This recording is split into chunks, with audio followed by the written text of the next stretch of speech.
মৌলভীবাজারের শ্রীমঙ্গল উপজেলার কালাপুর ইউনিয়নের লামুয়া গ্রামকে কেন্দ্র করে একটি হৃদয় বিদারক অভিযোগ সামনে এসেছে। স্থানীয় সূত্র এবং এলাকাবাসীর ভাষ্য অনুযায়ী 10 বছর বয়সী এক শিশুকে ধর্ষণ করা হয়েছে বলে অভিযোগ উঠেছে। ঘটনাটি প্রকাশ্য সামনে আসার পর পুরো এলাকায় উদ্বেগ, ক্ষোভ এবং আতঙ্কের সৃষ্টি হয়েছে। স্থানীয়দের দাবি, অভিযুক্ত ব্যক্তি শিশুটিকে ডেকে নিয়ে এ ঘটনা ঘটিয়েছে বলে অভিযোগ রয়েছে।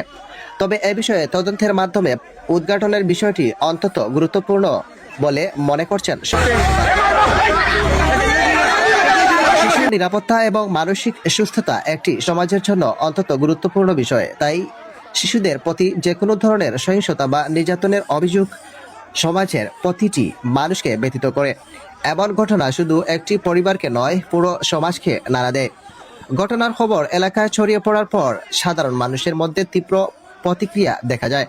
অনেকেই দ্রুত তদন্ত এবং দায়ীদের বিরুদ্ধে আইনগত ব্যবস্থা গ্রহণের দাবি জানিয়েছেন। তাদের মতে, অপরাধী যেই হোক না কেন, তদন্তের অভিযোগের সত্যতা প্রমাণিত হলে তার দৃষ্টান্তমূলক শাস্তি নিশ্চিত করা প্রয়োজন। স্থানীয় সচেতন মহল বলছেন, শিশুদের নিরাপত্তা নিশ্চিত করতে পরিবার, সমাজ এবং প্রশাসনের সম্মিলিত উদ্যোগ প্রয়োজন। শুধু কোনো একটি ঘটনা বিচার করাই যথেষ্ট নয়, বরং ভবিষ্যতে যেন এমন ঘটনা আর না ঘটে সেজন্য প্রয়োজন দীর্ঘমেয়াদী কার্যকর পদক্ষেপ। লামুয়াতে আনোয়ারের যে বাবা এই পরিস্থিতি তোমার মানে লামুয়া থাকে। বিশ্ববিদ্যালয়ের মধ্যে শিশুদের নিরাপত্তা নিশ্চিত করতে পরিবারকে আরো সচেতন হতে হবে। শিশুদের সঙ্গে বন্ধুত্বপূর্ণ সম্পর্ক গড়ে তোলা, তাদের কথা মনোযোগ দিয়ে শোনা এবং যে কোনো অস্বাভাবিক আচরণ গুরুত্বের সঙ্গে পর্যবেক্ষণ করা অত্যন্ত জরুরি।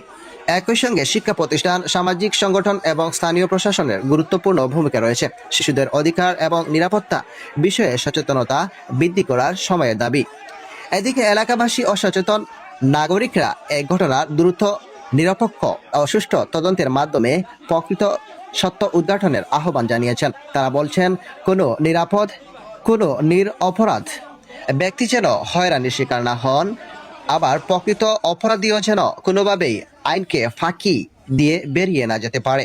অনেকে মনে করছেন, শিশুদের নিরাপদ পরিবেশ নিশ্চিত করা শুধু রাষ্ট্রের দায়িত্ব নয়, বরং এটি সমাজের প্রতিটি মানুষের নৈতিক দায়িত্ব।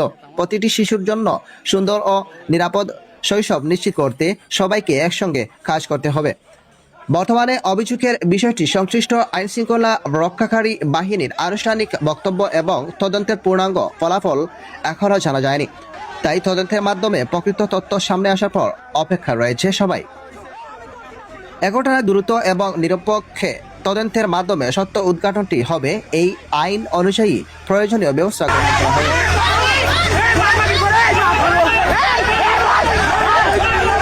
শিশু কান্না কখনোই চাপা পড়ে থাকা উচিত নয়। ন্যায় বিচার প্রতিষ্ঠিত হোক, নিরাপদ হোক প্রতিটি শিশুর শৈশব। রাহিম, সিলেটি চ্যানেল নিউজ।